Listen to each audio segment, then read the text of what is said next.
안녕하세요. 운동치료학 및 실습 3주차 강의 시작하겠습니다. 온라인 강의 3주차 강의 내용입니다. 1차 강의 영상 제1부 제6장의 관절 가동술과 제7장의 근력 강화 운동으로 진행될 것이고 2차 강의 영상은 제8장 핵심근 안정성과 제9장 플라이오메트릭으로 진행될 것입니다.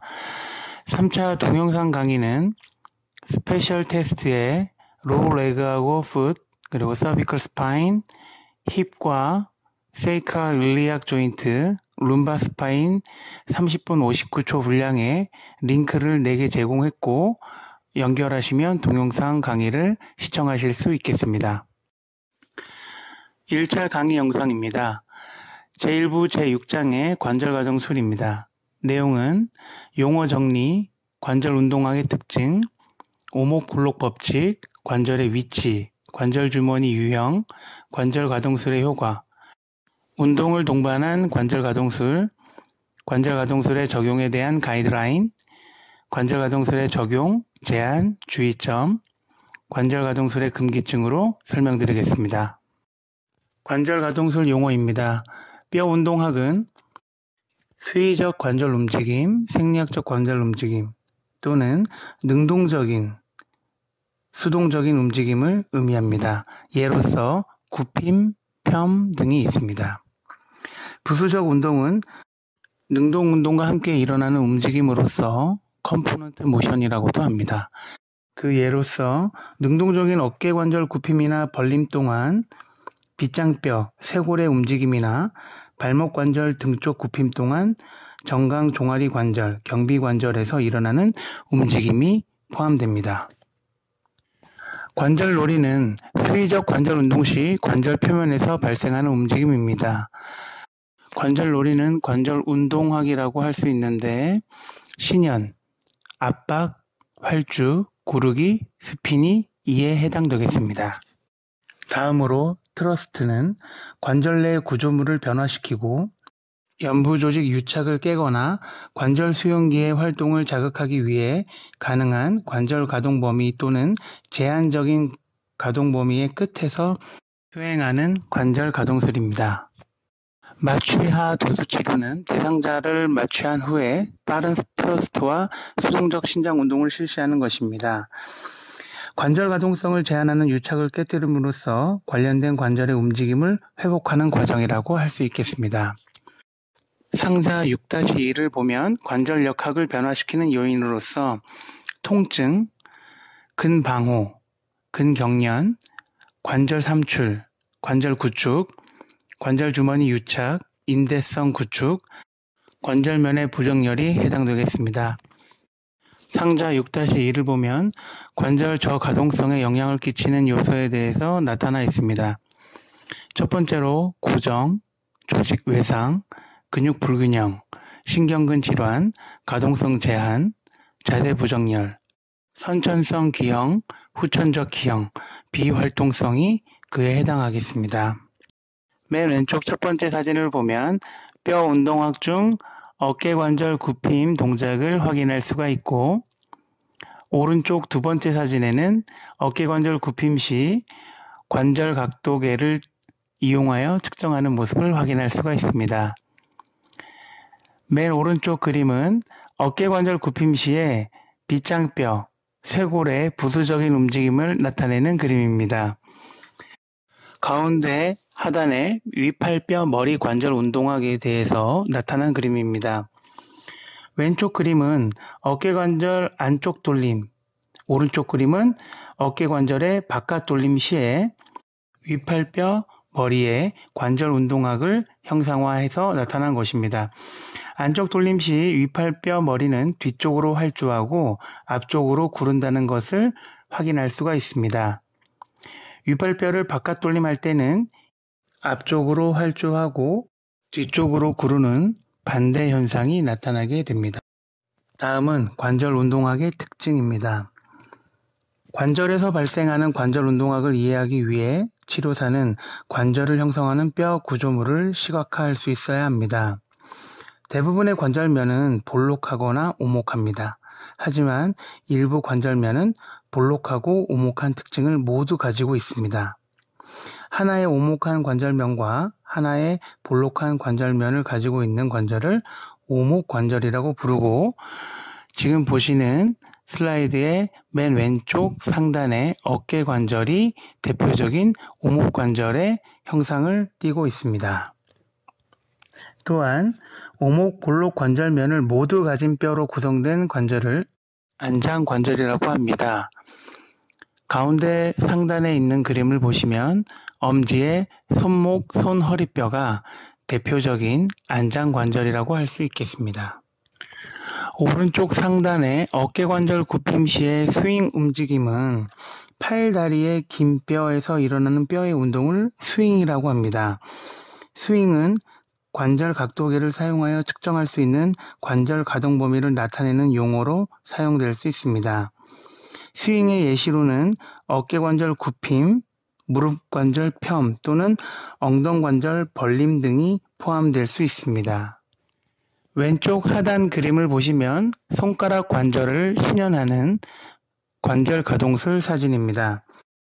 신현의 기술은 관절의 긴축 방향, 손목이나 손가락, 발목 및 무릎 관절 같은 긴축 방향이나 어깨관절 및 엉덩관절 같은 수직 방향으로 힘을 가해 관절면을 분리시킬 때 발생하는 관절 가동술입니다. 신현은 최대한 관절을 분리하기 때문에 관절의 통증을 완화하는 데 효과적인 기법으로 사용될 수 있습니다. 오른쪽 하단의 그림은 어깨관절을 담김하는 것인데, 견인이 도수치료 기법에 앞서 항상 먼저 적용되기 때문에 관절 당김 기법은 가장 흔하게 사용되는 관절 가동술의 형태라고 할 수 있습니다. 다음 관절 운동학의 특징 중 압박입니다. 압박은 신현의 반대에 해당되는 방법이라고 이해하시면 되겠습니다. 압박은 두 개의 관절면을 서로 가까이 움직여 줌으로써 관절면 사이 공간을 감소시키는 것입니다. 관절의 안정성을 증가시킬 수 있고 주로 체중 지지 활동이나 관절 주위 근육 수축과 관련돼서 적용되는 관절 가동술의 하나입니다. 압박에 대한 효과는 연골 기능에 필요한 활액의 생산 및 유동에 중요하게 영향을 미치게 됩니다. 또한 비정상적인 높은 압박력은 관절 연골 손상을 유발할 수 있기 때문에 주의하고 관찰을 잘 해야 되겠습니다. 사진에서 보면 체중 지지에 따라 넙다리 정강뼈 관절에서 반월판까지 가해지는 압력을 표현한 그림이고, 아래에는 구르기와 활주에 따라 어깨 관절에서 발생하는 압박력의 현상에 대해서 확인할 수 있겠습니다. 다음은 구르기입니다. 두 개의 관절면이 일치하지 않을 때 발생할 수 있습니다. 구르기는 한 관절면의 새로운 점과 반대편 관절면의 새로운 점이 만나는 것으로 정의할 수 있습니다. 구르기는 정상 관절에서 항상 활주와 스핀과 함께 일어날 수 있습니다. 분리된 구르기는 스윙이 발생하는 쪽으로 관절 압박을 유발하게 됩니다. 움직이는 면의 형태가 오목하거나 볼록한 것에 관계없이 구르기는 항상 스윙과 같은 방향으로 일어납니다. 마치 축구장 위를 구르는 축구공을 연상해 보시면 되겠습니다. 해부학적인 예시로 오른쪽 하단의 그림을 보면 무릎 관절의 굽힘 또는 펴 동안에 정강뼈의 관절면에서 움직이는 넙다리뼈 융기의 운동이 구르기에 해당됩니다. 다음은 활주입니다. 활주는 일치하는 관절면에서 발생합니다.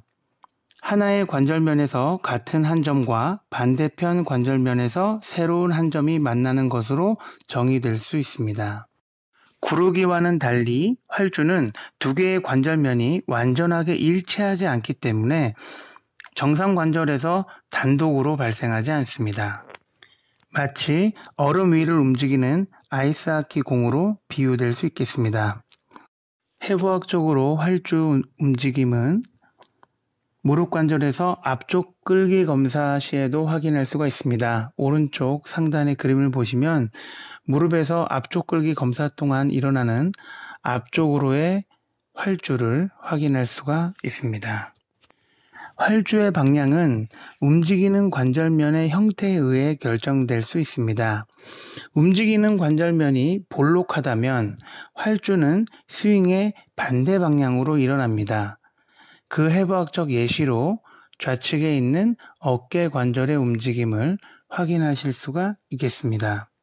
하지만 움직이는 관절면이 오목하다면 활주는 스윙과 같은 방향으로 일어나게 됩니다. 오른쪽에 무릎 관절의 예시를 확인하시면 되겠습니다. 다음은 스핀입니다. 스핀은 고정축 주위로 하나의 뼈가 회전할 경우 발생할 수 있습니다. 움직이는 관절면에서 같은 한 점이 고정된 관절면에 접촉하는 원호를 그리면서 나타나는 현상입니다. 구르기와 활주와 같이 스핀은 단독으로 발생하지 않고 다른 관절 운동학적 움직임과 결합하여 나타납니다. 스핀의 예시로는 손가락 하나로 농구공을 회전시키는 농구 선수를 떠올리면 되겠습니다. 해부학적으로 스핀은 어깨 관절이나 엉덩 관절의 굽힘이나 편 동안에도 발생하지만 오른쪽 그림처럼 아랫팔 뒷침 동안 먼 쪽 노자 관절에서 스윙 운동 발생하는 현상을 떠올리며 스핀의 특징을 이해하시면 되겠습니다. 표 6-1은 관절의 형태와 관절면이 잘 정리되어 있습니다. 인체의 각 관절에서 그 관절을 이루고 있는 각 뼈들의 관절면 형태가 어떠한 특징을 가지고 있는지 여러분은 이 표 6-1을 잘 정리해서 숙지해 두시길 바라겠습니다. 관절을 형성하고 있는 각 뼈의 관절면의 형태에 따라 움직임의 특징이 결정되는데 그것이 바로 오목볼록 법칙입니다. 이해를 돕기 위해 용어 설명을 해드리겠습니다. 스윙은 측정 가능한 실제 가동 범위를 나타내는 긴 뼈의 움직임을 의미합니다. 구르기는 항상 스윙과 같은 방향으로 일어나는 움직임이고 활주는 움직이는 관절면이 볼록한 형태를 띄었을 때 스윙과 반대 방향으로 일어나고 관절면이 오목한 경우 스윙과 같은 방향으로 일어납니다. 스핀은 관절면의 한 점이 고정축에 대해서 회전하는 움직임이라고 용어 정리를 해드릴 수 있겠습니다. 다음은 관절의 위치입니다. 표 6-2를 보면 관절의 열린 위치와 닫힌 위치가 잘 정리되어 있습니다. 인대와 관절 주머니가 느슨해지고 관절 놀이가 최대화되는 위치가 열린 위치 또는 휴식 위치라고 할 수 있습니다. 관절의 열린 위치는 관절 놀이를 평가하고 관절 가동수를 적용하는 데 필수적입니다. 치료사는 관절의 가동성을 평가하고 저가동성을 치료하기 전에 각 관절의 열린 위치를 확인해야 됩니다. 열린 위치의 반대는 닫힌 위치입니다. 닫힌 위치는 관절 내에서 뼈가 최대한 일치한 경우를 의미합니다. 관절의 닫힌 위치에서 인대와 관절 주머니는 긴장된 상태로 되어 있습니다. 닫힌 상태에서 관절 놀이는 발생하지 않습니다. 그러므로 열린 위치는 관절 가동소를 적용하는 데 아주 중요한 요인이라고 할 수 있겠습니다. 다음은 관절 주머니의 유형입니다. 관절 가동 범위의 제한이 관절 주머니 긴장에 의해 2차적으로 발생할 경우 운동 소실은 예상 가능한 패턴으로 나타나게 되는데 이 패턴을 관절 주머니 유형이라고 합니다. 보시는 표 6-3은 팔다리에서 관절 주머니 유형에 대해서 기술해 놓은 표입니다. 각 관절의 관절 주머니 유형을 확인하시고 관절에서 나타나는 상대적인 움직임의 제한을 확인하고 관절 가동수를 적용할 때 도움이 될 수 있도록 학습하셔야 되겠습니다.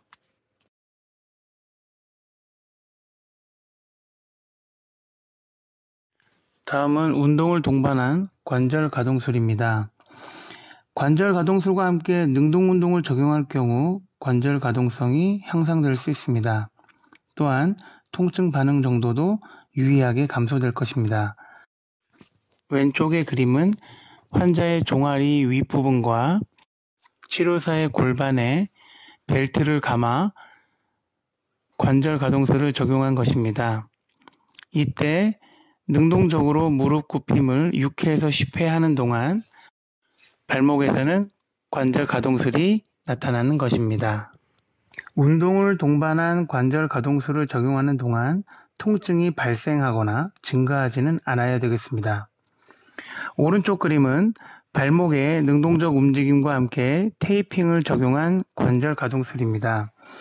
치료사가 관절의 위치 이상 방향을 결정한 다음 능동적 관절 가동 운동과 아슬레틱 테이프 또는 탄력 테이프를 적용함으로써 자가 치료도 가능할 수 있도록 적용한 관절 가동술의 예시가 되겠습니다. 관절 가동술에서 조직의 특징에 대해서 말씀드리겠습니다. 조직이 제한되기 전에 통증이 나타난다면 이 통증은 근육 방호에 의해 나타나거나 또는 그렇지 않을 수도 있습니다. 전형적으로 조직에 급성염증이 있는 경우 도수치료는 통증을 경감시키기 위한 관절 가동술의 적용에 초점을 맞춰야 됩니다. 이 시기에는 조직의 신장 기법, 스트레칭은 금기사항입니다. 조직의 제한과 동시에 통증이 나타난다면 이것은 손상된 조직이 회복 단계에 있음을 나타냅니다. 조직이 제한되고 난 후 통증이 나타난다면 이것은 관절의 긴장에 의해 나타난 것이라고 확인할 수 있습니다. 연부 조직의 가동성을 증가시키기 위한 목적으로 강한 관절 가동술을 적용하는 근거가 되겠습니다. 아래 두 개의 단계는 관절 가동술의 두 가지 체계를 나타냅니다. 점진적 진동 기법과 병진성 관절 운동 기법입니다.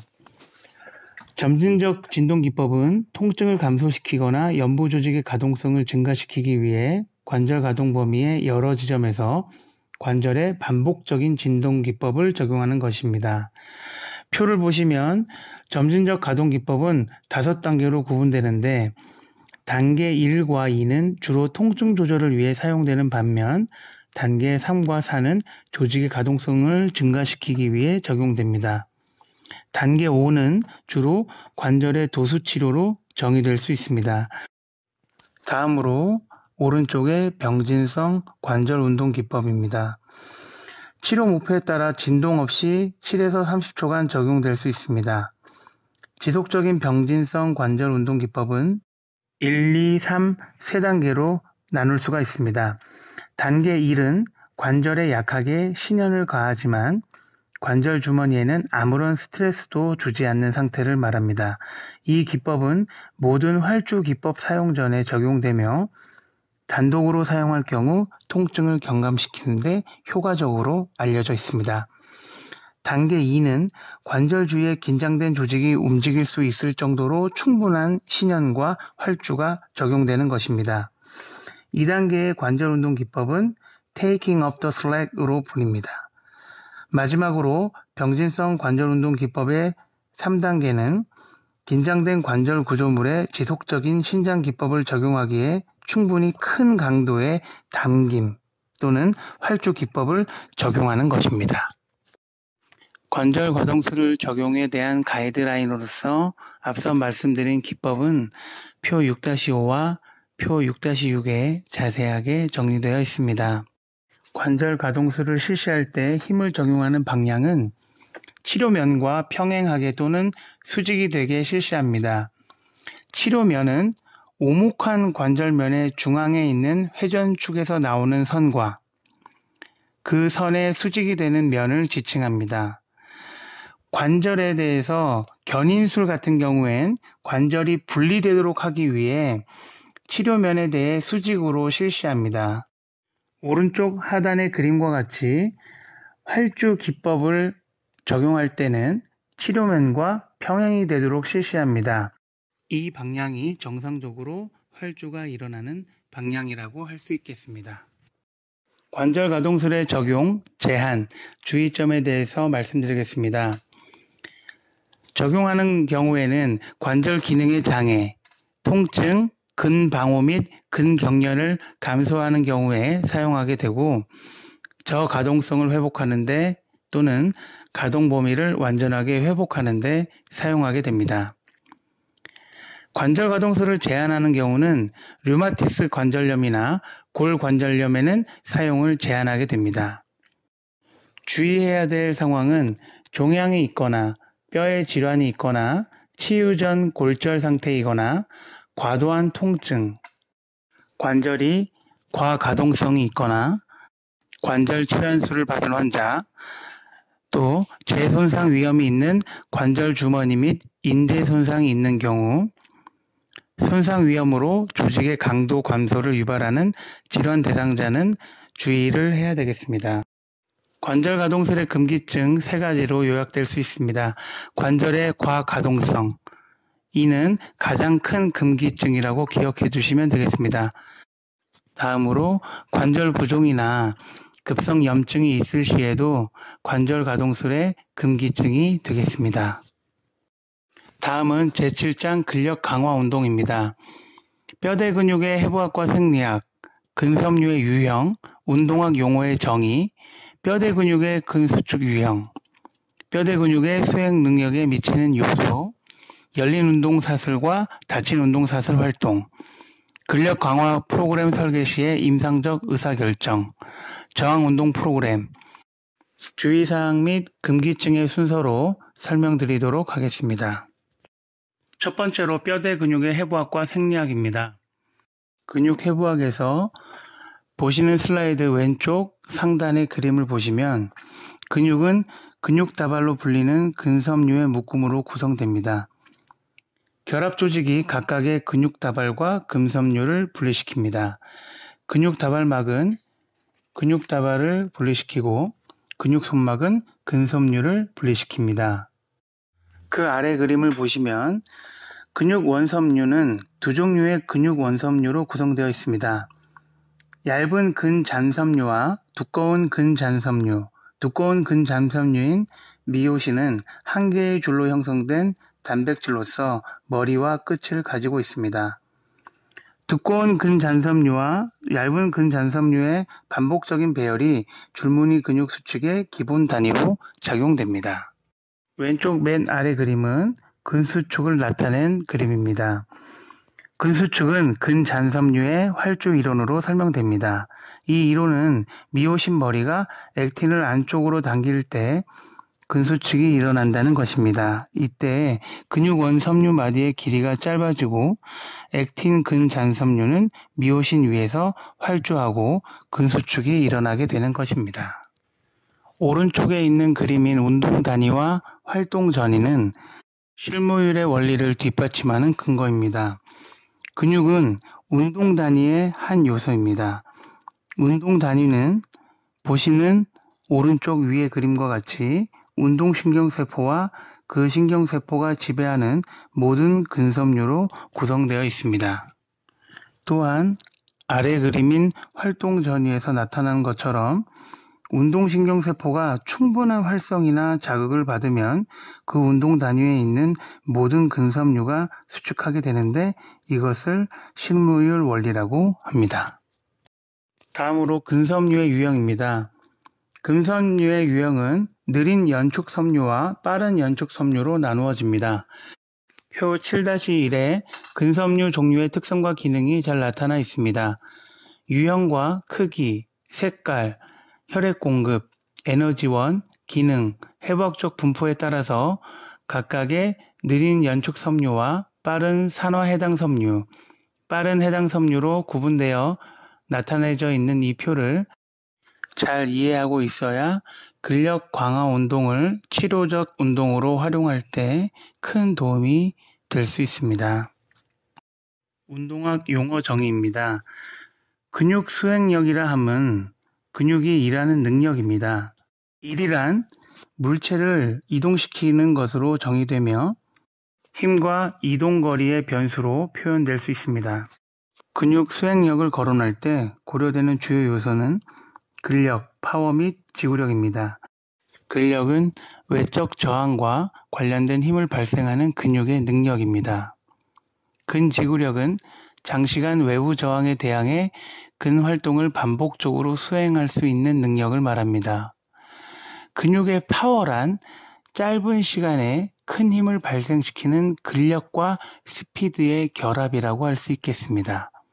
힘과 거리와 시간의 요소로 나타날 수 있고 힘과 거리에 비례하고 시간의 반비례함을 알 수가 있겠습니다.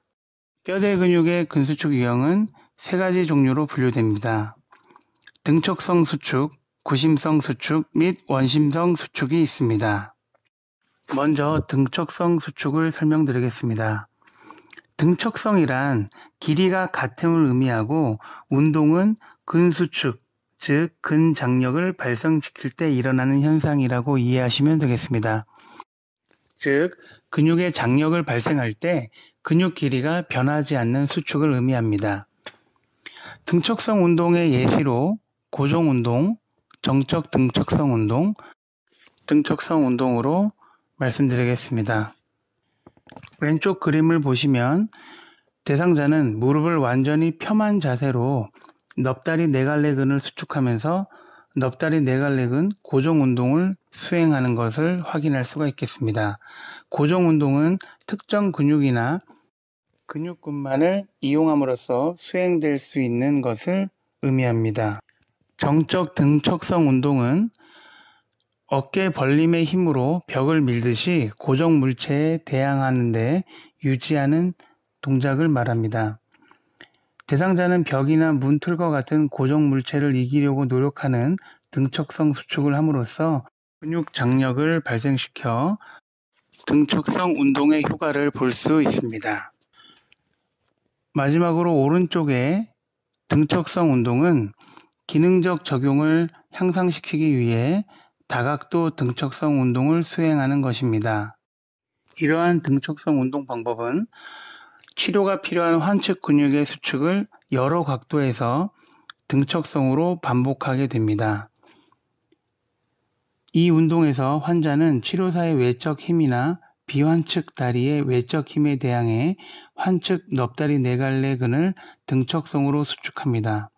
요구되는 유지 시간과 반복 횟수를 끝낸 후 환자의 무릎을 새로운 각도로 이동시키고 위의 과정을 반복하는 형태로 등척성 운동을 적용하는 예시가 되겠습니다.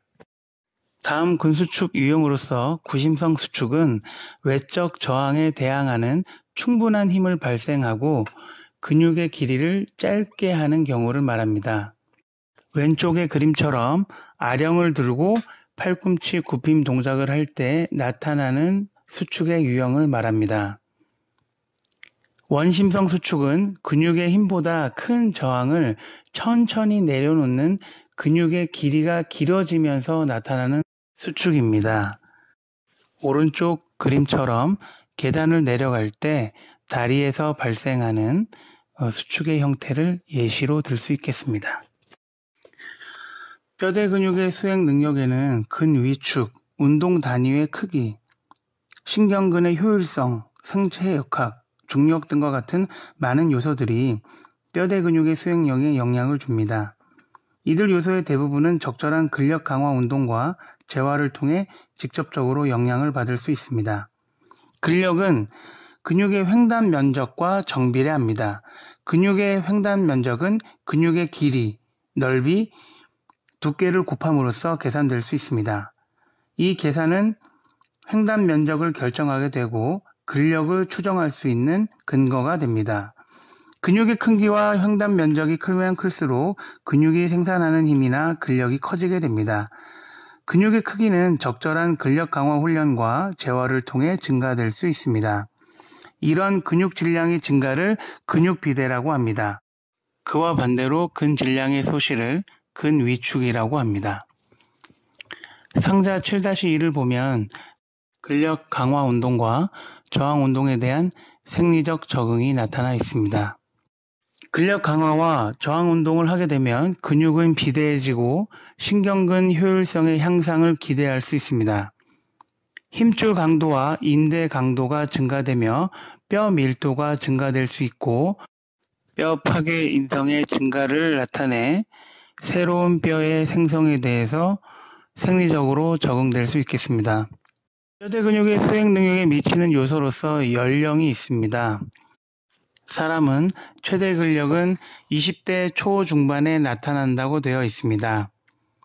25세 때부터 근력 발생 능력 감소가 시작되고 이후 매년 약 1%씩 지속적으로 감소된다고 되어 있습니다.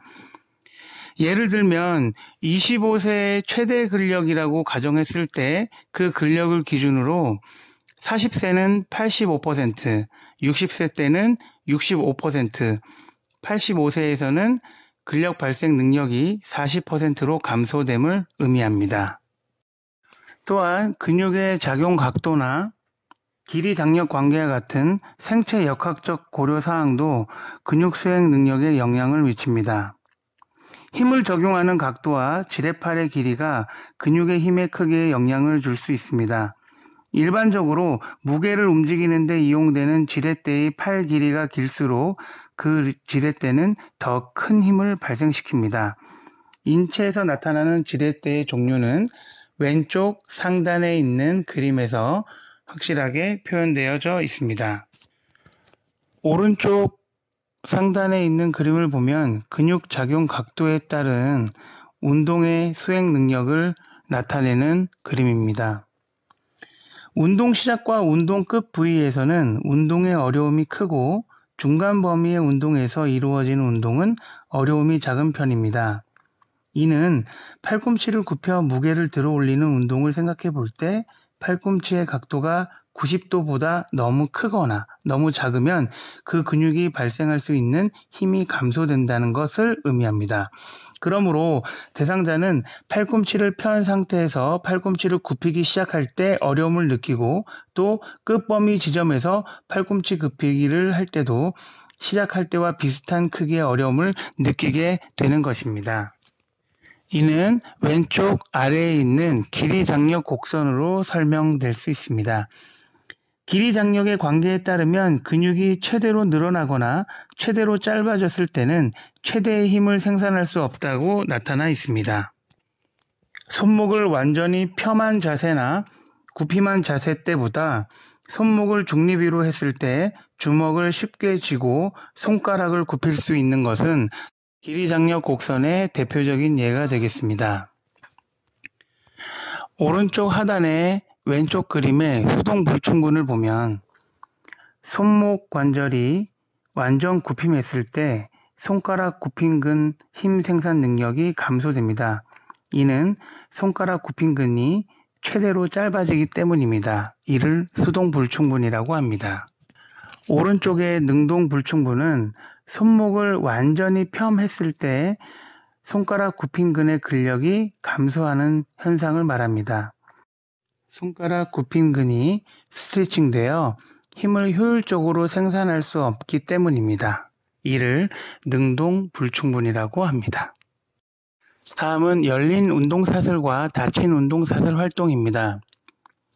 먼 쪽 신체 분절의 체중 부하 정도를 기준으로 분류할 수 있습니다. 먼 쪽 신체 분절의 체중 부하가 비체중 부하일 때는 열린 운동사슬, 체중 부하가 되고 있을 때는 닫힌 운동사슬입니다. 열린 운동사슬의 예시로서 엉덩관절의 굽힘이 왼쪽 그림에 제시되어 있습니다. 이는 무릎관절과 발목관절과 같은 신체 분절의 먼 쪽이 체중 부하가 되지 않고 몸에 가까워지는 방향으로 움직일 때 열린 운동사슬로 활동을 했다고 할 수 있겠습니다. 다음으로 닫힌 운동사슬의 예시로 스쿼트 운동입니다.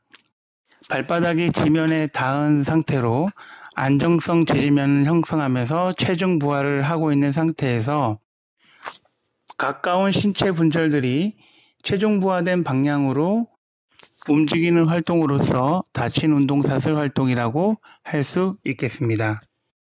근력 강화 프로그램 설계 시 임상적 의사결정을 함에 있어서 근력과 관련된 용어와 근력 강화 방법에 대해서 정리되어야 되겠습니다. 상자 7-2를 보면 근력과 관련된 용어와 근력 강화 방법에 대해서 잘 정리되어 있고 이 표를 잘 이해하고 학습하시길 바라겠습니다.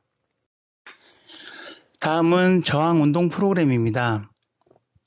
저항운동 프로그램은 운동 강도를 결정하는 것이 가장 중요한 변수입니다. 그래서 활용되는 공식 중에 하나가 1RM입니다. 1RM은 1 리피티션 맥시멈으로서 1회 최대로 들어 올릴 수 있는 중량을 의미합니다. 예시로서 15RM은 15회를 들면 더 이상 들 수 없는 무게를 의미합니다. 하지만 환자에게 1회 최대로 들어 올릴 수 있는 중량을 적용해서는 손상이나 부상을 야기할 수가 있습니다. 그래서 1RM을 추정할 수 있는 간접법의 공식을 활용하기도 합니다. 1RM은 수행할 수 있는 무게와 실제로 반복한 횟수로 적용된 무게를 더해서 간접적으로 산출하게 됩니다. 수행 무게는 준비 운동 후에 약간 무겁다고 생각되는 중량에 해당합니다. 7, 8회 정도 반복 가능한 무게 정도로 알고 계시면 되겠습니다. 실제 수행한 운동 무게는 수행 무게 곱하기 0.025 곱하기 실제로 반복한 횟수입니다. 예시를 들면 30kg의 무게로 12회 반복하였을 경우 실제 반복한 횟수의 무게값은 30kg 곱하기 상관계수인 0.025 곱하기 12회 해서 9kg이 나오게 되고, 따라서 1RM은 30kg 더하기 9kg은 30kg으로 추정될 수 있습니다. 저항운동의 종류는 등척성 운동, 등장성 운동, 몸통 안정화 운동, 플라이오메트릭 운동, 등속성 저항 운동을 통해서 여러 방향으로 접근할 수 있겠습니다. 저항 운동에서 반복 횟수는 상당히 중요한 변수가 됩니다. 근력 증가를 위해서는 보통 1RM의 85% 이상의 무게와 6회 미만의 반복 횟수로 2 내지 6세트 실시할 때 효과를 볼 수 있습니다. 근비대를 향상시키려고 하면 1RM의 67에서 85%의 무게와 6 내지 12회 반복 횟수로 3 내지 6세트 실시했을 때 효과를 볼 수 있습니다.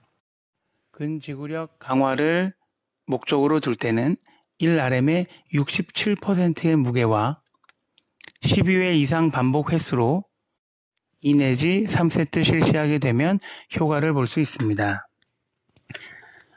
저항운동 프로그램 개발의 변수는